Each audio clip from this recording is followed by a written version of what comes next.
You know, when we talk about solving a serious problem, we usually expect, I don't know, a certain level of precision. Right, like a clear-cut answer. Exactly. Take medicine, for example. You break your arm, the x-ray shows that jagged white line, and the doctor just points at the film. And they just say, well, there it is. Right. Broken or not broken, you see the problem, you apply the cast, and, you fix it. It's totally binary.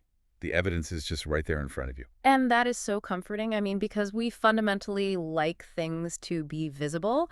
We like them to be neatly categorized and instantly fixable. Oh, absolutely. But when someone sits down across from you to share a deep, dark secret, when they open up about trauma or harm, that x-ray machine is completely broken. It really is. We are suddenly standing in, like, the absolute definition of diagnostic muddy waters. Because in human vulnerability, there are no clean lines. There's no, simple fracture to point to. Yeah. And there's certainly no immediate cast you can apply to just magically make it better. Which is exactly why we are taking a deep dive today into how to navigate those murky waters.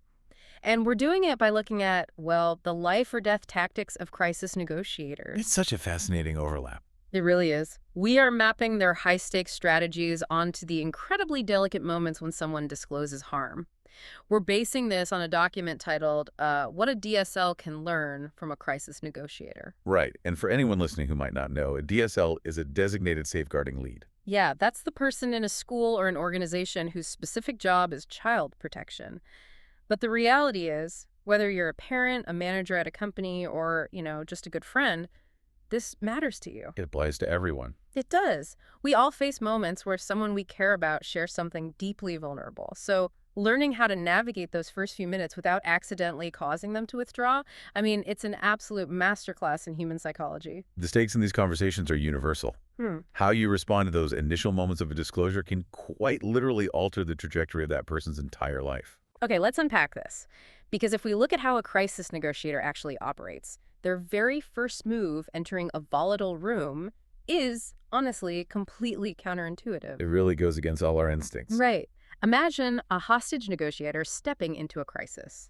The stakes are sky high, lives are on the line, and your adrenaline is absolutely screaming at you to do something. To take control. Exactly. To bark orders to fix the problem immediately. But in the most volatile situations, the negotiator does the exact opposite. They do. They deliberately slow things down. They absolutely refuse to rush to solutions, right? Yeah. They don't fill the silence. Their only focus is creating enough safety for the other person to just keep talking. Yeah, and there is a biological reason for that. Yeah. When you're thrust into a high-stakes scenario, your sympathetic nervous system just kicks into overdrive. Fight or flight. Exactly. Your fight or flight response wants you to act. But speed in a crisis is actually the enemy of safety. Wow. Speed is the enemy. It is. The negotiator's singular focus isn't solving the problem in minute one. It's creating enough psychological safety for the person on the other side to keep communicating. It makes me think of, like, trying to coax a timid, frightened animal out from under a porch. That's a great analogy. Because if you make a sudden movement, or if you, rush toward it holding out a bowl of food shouting, "Hey, I'm here to help," what happens? The animal instantly bolts back into the darkness. Every single time. Right. You have to sit there quietly and just let it come to you on its own terms. Because for a student, or really anyone disclosing trauma, that conversation is not a clean, structured interview. It's not an interrogation. No, not at all. It is a massive moment of personal risk. When someone is revealing harm, the delivery is going to be, hesitant, fragmented, highly emotional. And sometimes completely contradictory, right? Yes. They are not handing you a polished PowerPoint presentation of what happened to them. I imagine it's more like they're handing you puzzle pieces one at a time. And they're watching closely to see what you do with the first piece before they even think about giving you the second. That is the exact mechanic at play. We tend to think that a person makes the decision to disclose just once. Like they just make up their mind and go for it. Right. We picture them walking into a room, taking a deep breath, and deciding, I am going to tell you everything. But that's not how it works. Not at all. The professional truth here is that they decide repeatedly in those first few minutes whether to continue. Wait, repeatedly? Yes. With every sentence, they are testing the waters. The first response from the adult shapes absolutely everything. It determines whether trust builds or just collapses entirely. So they are evaluating you in real time, constantly. Constantly. which means your physical pace and your vocal tone matter infinitely more than the actual content of your advice. So it's not about having the perfect words. Exactly. If your tone is rushed or if your pace is frantic, the communication simply stops. I hear that, and like logically, it makes perfect sense. But I have to admit, my own instincts are fighting this idea hard. It's tough. It really is. I mean, if I'm sitting across from a friend or a student who is crying and just spilling their heart out, my entire body wants to bridge that gap. Of course it does. I want to lean in, offer a tissue, tell them it's going to be okay. Sitting back and letting silence hang in the air feels almost cruel. I get that. Doesn't staying silent or, like, pausing make it look like we're failing them? Or worse, that we just don't care? What's fascinating here is that you're voicing the exact internal conflict that trips up most well-meaning adults. Really? Oh, yeah. We view negative emotion as a broken pipe that needs to be patched immediately. If someone is crying, we want to stop the crying. Because it's uncomfortable. Exactly. Yeah. But we have to be honest with ourselves often. We want to stop the crying because it makes us uncomfortable. We want to relieve our own distress. Oh, wow. Yeah, that's definitely true. In a safeguarding scenario, silence is actually deeply productive. You aren't failing them. You're giving them room to breathe. Productive silence. How does that actually work in practice, physically? It means prioritizing presence over intervention. Negotiators do not dominate conversations. They listen actively, they allow space, and they stay emotionally regulated. So what does that look like? The source material uses this great image. The physical posture of a negotiator often looks like someone sitting back with their hands calmly folded and resting on a table. Just resting hands, no frantic note-taking, no reaching out to grab their shoulder? Right, just folded hands. Because those folded hands project a quiet strength. They signal to a hypervigilant brain that the environment is stable. That makes a lot of sense. A DSL's job in that initial moment isn't to resolve the situation right then. Your role is not to fix it. Your role is to hold the space safely. Okay, so holding the space means keeping my physical body calm, suppressing the urge to interrupt, and letting them set the pace. But, I mean, here's where it gets really interesting. You can only sit with your hands folded in silence for so long. True. Eventually, someone has to break the ice and actually speak. And I'm guessing this is where my urge to play detective can completely destroy the safe space we just built. Oh, it absolutely can. The moment you open your mouth, you risk introducing directive language. Directive language. Yeah. Crisis negotiators entirely avoid leading statements, assumptions, and pressure. Let me push back on that for a second, because if I'm a manager or a DSL, don't I need to know the actual details to protect this person? You'd think so, yes. Right. Like, if a child says, I got hurt, my immediate instinct is to ask direct, clarifying questions so I can stop the harm. I'd want to ask, did this happen at home, or was it your parent? Just to get to the bottom of it quickly. And that instinct, while completely protective, is exactly what you must suppress. Wait, really? Yes, when you ask, did this happen at home? You are no longer listening. You are now shaping the narrative. Because I'm feeding them an option. I'm essentially leading the witness. Precisely. In safeguarding, asking a leading question can actually contaminate the evidence. Oh, I hadn't even thought about that. Human memory, especially under trauma, is incredibly malleable. If a child is highly suggestible or frightened and you offer them an explanation like, was it your parent? They might just agree to end the stressful conversation. Wow. Or, conversely, they might panic because you guessed right and completely deny it. It's kind of like trying to navigate a dark room. Using directive language is like pointing a flashlight. Oh, I like that. Yeah, it forces them to look exactly where you want them to look. But to do this right, you almost have to be like a mirror instead, just reflecting whatever they are naturally bringing into the light. That mirror analogy is exactly how you should approach it. You use open prompts and completely neutral phrasing. So instead of the flashlight question. Right. Instead of, did this happen at home? Your mirror response is, can you tell me a bit more about that? Or instead of, who did this to you? You simply ask, what happened next? The professional standard is that your questions must never shape the narrative. That requires so much mental discipline. I mean, it's hard enough to police the words coming out of your mouth, but I imagine you also have to aggressively police your face while you say them. You really do. Emotional regulation is a foundational skill here. A person in trauma is operating in a state of extreme hypervigilance. Hypervigilance, right. The source uses another powerful image for this. Think of someone hiding in a dark room. peering cautiously through a set of window blinds. Okay, I'm picturing it. Only their eyes are visible, and they're scanning the outside world for the absolute slightest sign of a threat. So the disclosing student is the person looking through the blinds. They're analyzing every microexpression on my face. Yes. And the counterintuitive part is that the threat they perceive might just be your own well-meaning outrage. Let me guess if they tell me something horrific and my face drops or I get visibly angry on their behalf. They don't process that as empathy.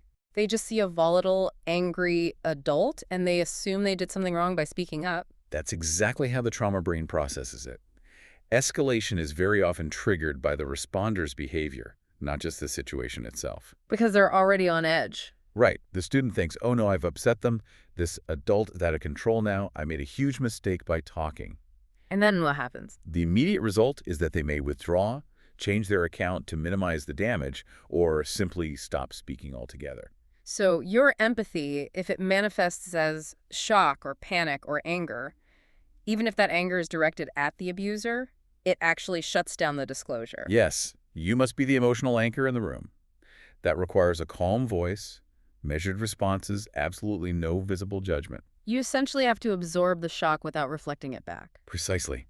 Consistent attention without the dramatic reaction. Okay, let's step back and look at the bigger picture for a second. If we aren't asking direct, probing questions to get the facts, and we aren't trying to actively fix the problem in the room, and we are heavily policing our own facial expressions, what exactly is the goal of this conversation?